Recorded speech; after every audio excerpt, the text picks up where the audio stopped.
my name is Michelle. I am your emotional resilience coach, and it is just fantastic to have you join me here today.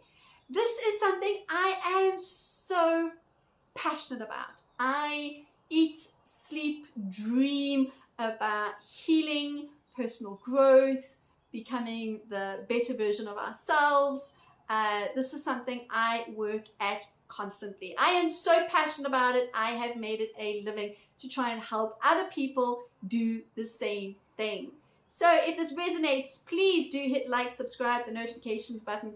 Hang around as we go on this journey of healing that I'm discussing with you. A couple of years ago, I had a complete and utter emotional breakdown. I was in deep despair. I was very sick and I needed to find a way out. And so I went on this journey of discovering what it means in practice to actually heal. And I wrote a book called Who Are You Beneath the Pain? And in this book, I really hope that I can give you just some of the knowledge, the tools, the understanding that I wish I had then. So at the moment, we are discussing the flight response. All right, this is where we are always busy, go, non-stop. Today, what I want to speak about specifically with regards to the flight response is the fear of being seen as lazy. So often the motivation behind our go, and I have covered in a previous video, is so that we don't have to sit with our pain, our discomfort, the things that we don't want to face.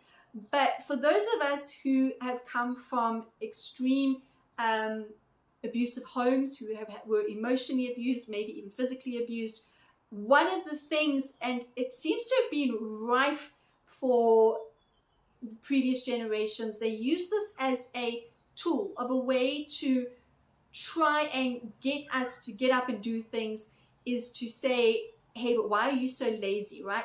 This word lazy was such a heavy loaded word. It has such a ugly, mean connotation to it, that I as a person am of no worth because I am lazy, right? We bought into the story, and we believe that if we are lazy, or if we are seen as being lazy, then that means we are not good enough.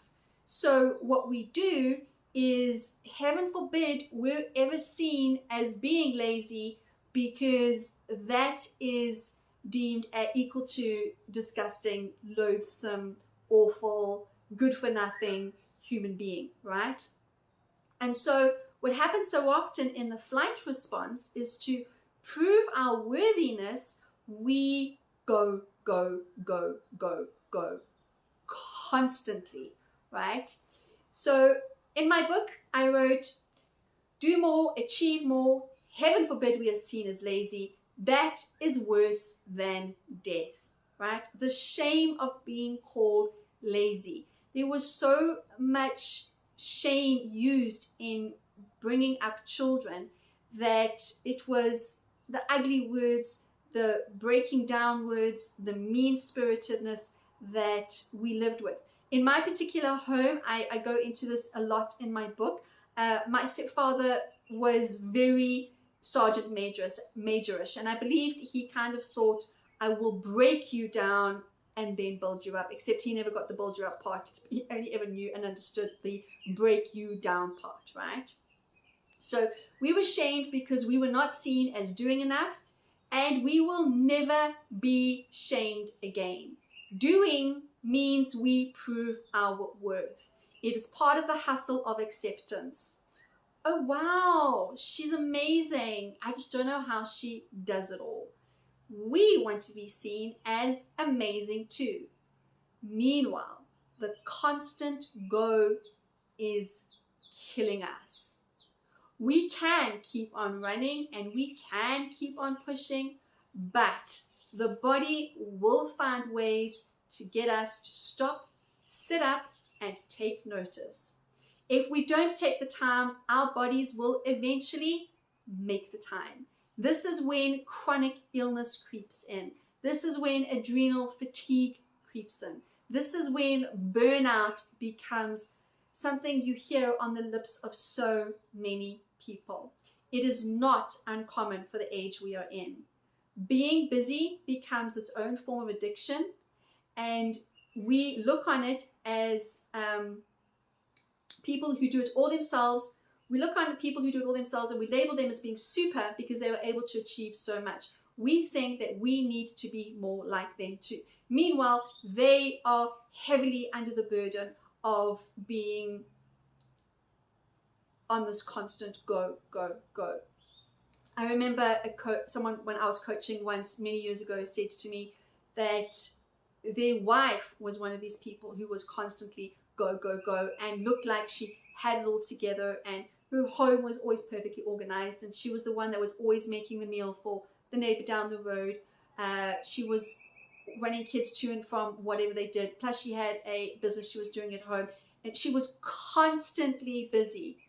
But he said what nobody knew was that at night, when it was bedtime, she would collapse into bed exhausted and in tears every single night.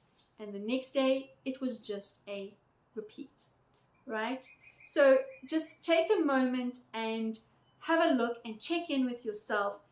Is your need to do and go and be and achieve, does it maybe stem from a place of, I can't be seen as lazy, I can't have the shame of that label, I can't have the overwhelming feeling of disgust in myself and disappointing other people because I'm not in a space of go, go, go constantly.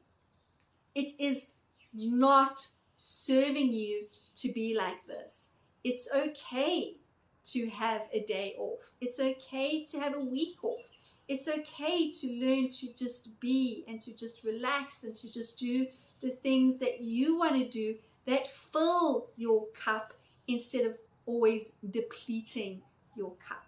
Sitting and staring out at the birds, looking at the tree, having a hot cup of coffee or tea or hot chocolate or whatever it is you like, something warm and comforting, and cuddling up maybe with a blankie, right? You can see I've got my blankie here, and having time to just ponder and reflect and rest does not mean you're lazy. It does not mean that you're shameful. It does not mean that you are not enough. It is not a bad way of being.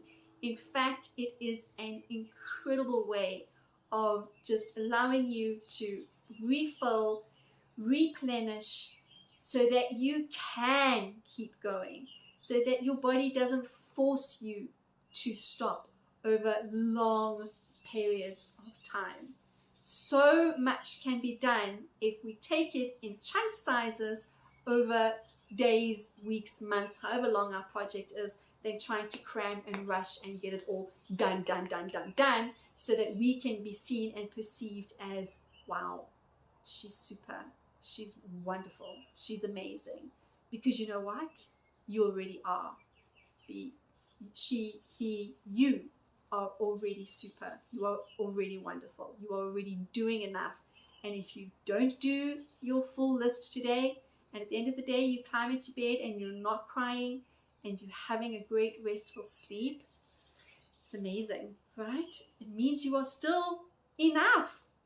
You are still enough.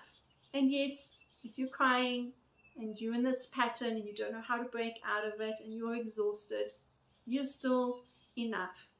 That you are stronger and able to do more and give more and be more from a place of rest. All right. The way I like to end these videos is together we're going to take a deep breath to settle ourselves and ground ourselves. These are heavy topics. These are sore buttons. These are hard things that we have to face within ourselves. So when you're ready with me, let's take in a deep breath. Breathe out. Know I am super. I am enough. I am amazing anyway. right? Take it easy, take it slowly, step by step. Do things in bite size if you have to.